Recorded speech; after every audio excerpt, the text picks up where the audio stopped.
joining me for your July 2018 Astro Tarot forecast reading. I'm shuffling another new deck, the Wild Unknown Tarot by Kim Krans.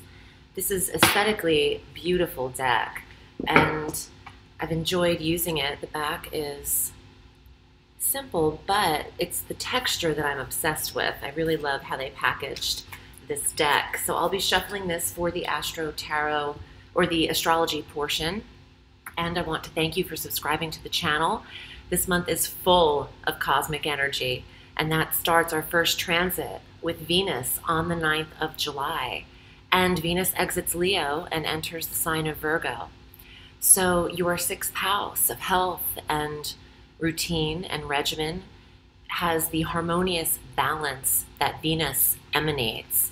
So for you to get chores done, mapping out directions, making a plan, participating in your health regimens fully, analyzing what's good for the body, the physical self.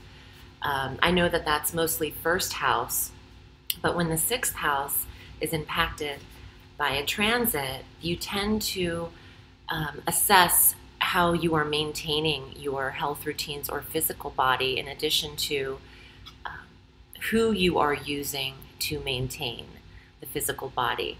Maybe Aries is accumulating a tribe of health and wellness around the 2nd and 3rd and 4th week of July. For those of you who haven't been feeling well, this transit is a smoothing over of any ailments within reason that can apply joints, aches, muscles, and ligament strains, tendon strains, these kinds of physical ailments that come on and off, that aren't really disease-ridden. They're more about overuse and maintenance. That can be tended to very well. I'm hearing the word phlebitis, that up. And I'm hearing tendons and swelling and joints. So there is something to this message. Maybe you are maintaining inflammation and using, you're using Western medicine, but maybe try the Eastern approach as well. Using turmeric and herbs to reduce inflammation. I'm getting a combination. Oh, thank you. Wow, the balance of Eastern and Western techniques in your approach to health. Yeah, I wouldn't be surprised if the Hierophant comes up for you, Aries. So moving on to the next day, on the 10th, we have Jupiter direct at 13 degrees of Scorpio. I can't believe that's here already. I remember when Jupiter retrograded 3 months ago. So in Scorpio, still through October of this year, you have the planet of opulence and abundance stationed in your 8th house of intimacy, shared resources. Some of you are expanding partnerships and who's investments and who's investing in you, all of that 8th house of investments area. This is being elevated for Aries and Aries rising. And please watch your ascendant sign. It's more accurate for the astrology. Feel free to watch the tarot for all 3 signs, moon, rising, and sun. On the 12th, we have our new moon partial solar eclipse at 20 degrees of Cancer in the 4th house of home. There is a new experience in your environment, Aries. There could be a new property or living situation eclipsed in for Aries. There could be a new connection with the maternal energy in your life, the mother figure. Some of you Arians are experiencing new motherhood and the feeling of the Empress in the tarot. I'm getting controlling all of the chickens in the coop. You might have a new family member. You might have a new experience as a mother for those that apply to that. And I feel like you are getting your ducks in a row. Like I see these little chicks all running around in the image that I get clairvoyantly. And for those of you who are new to the channel, I am an astrologer and I've been reading tarot for 25 years plus, but I'm clairvoyant and I was born that way, and I am a medium. I am an empath as well, feeling the emotions of others, and I deeply hear and see visions, and as I age, it only progresses. So moving on, this new moon partial eclipse eclipses in a new comforting living situation for you, Aries, and the house of comfort and nurturing is impacted strongly. So if you're looking for a new environment, be prepared for mid-July. And we have several eclipses happening now, another one in this month, in addition to August. So this could be the start, the catalyst eclipse for you in this area. Doesn't mean you have to move on the 12th. For some of you, that's applying, but this is stirred up around this time for you. On the 22nd, our sun enters Leo, and welcome in all the fun. This works for Aries. This is fire. So any planetary transits that happen in a fire sign trine you, or they exist in your first house.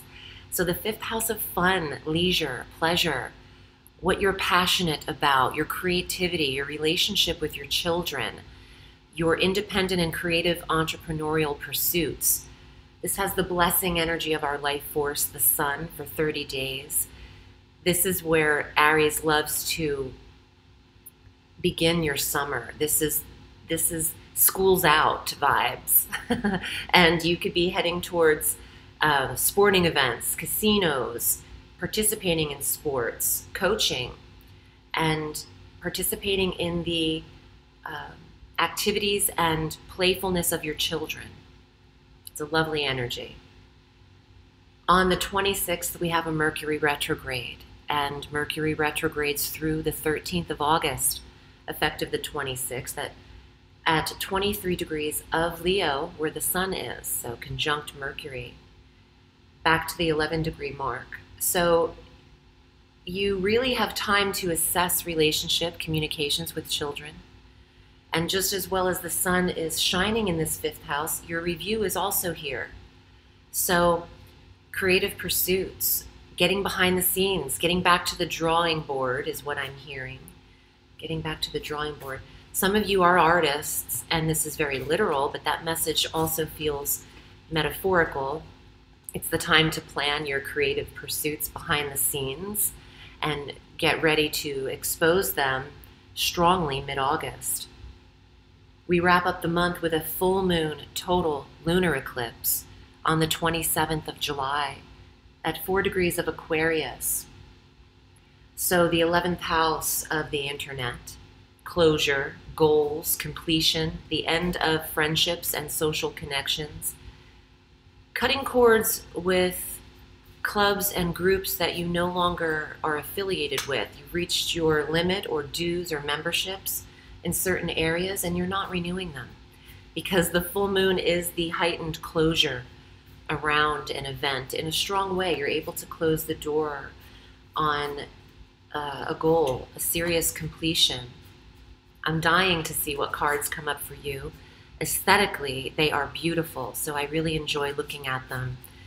Let's see if the Empress, the Hierophant, perhaps the 4 of Wands, 3 of Cups make a show for Aries. Those are the themes in the astrology.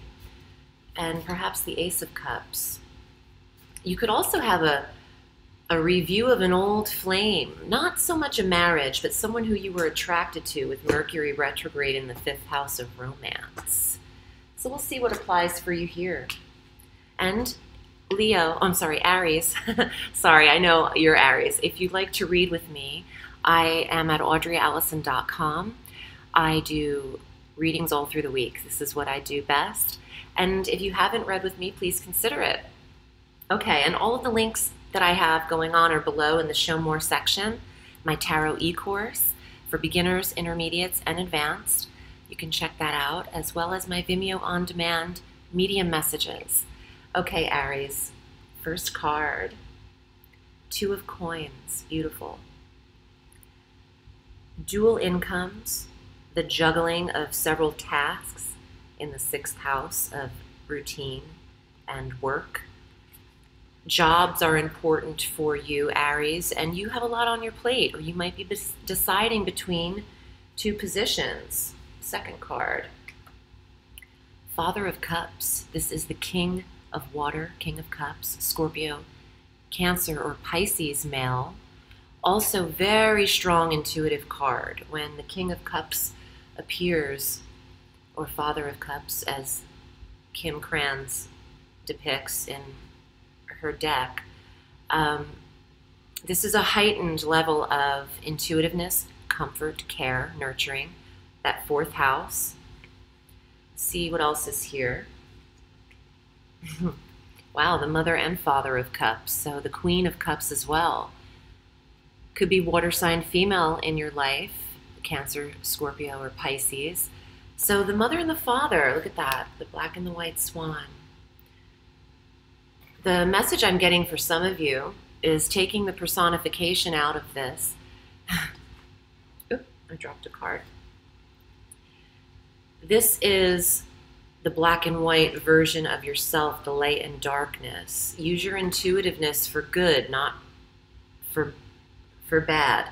These are mirroring each other, and I immediately got a good sense and a, using instincts or intuition, just not in the best way, self-serving only, not thinking of everyone involved. Maybe that is someone's energy towards you. Let's see what else is here. Wow, the 6 of Wands. There is an achievement and a victory and an accomplishment for Aries. This is a fire card. And it could be that you brought your mother and father back together again, or the connection of parenthood exists for you. And, that 2 of Coins and the King and Queen of Cups, there's something balanced here internally or literally between people in your life. You have another card though. Wow, now you're getting the Page of Cups. There's a whole family here.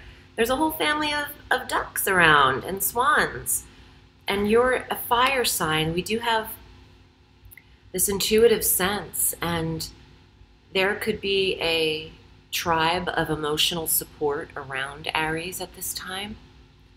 There could also be a connection with family where the 4th house is impacted, and that is your foundation and where you come from, where you are rooted.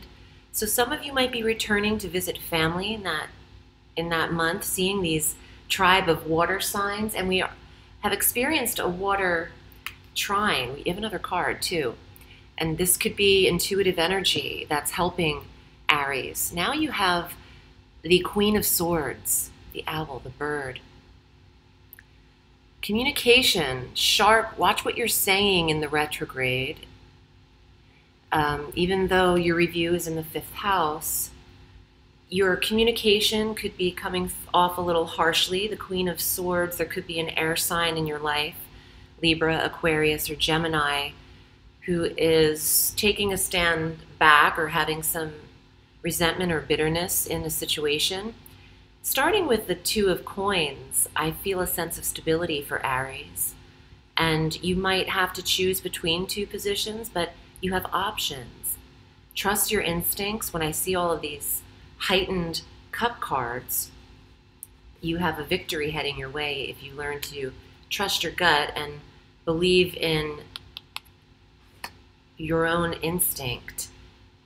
You are never in any wrong places. I hope this was helpful to you, Aries. I appreciate you joining me for your forecast, and thank you for choosing me as your reader. I'm wishing you a beautiful month. Remember, the sky is limitless, so reach for the stars.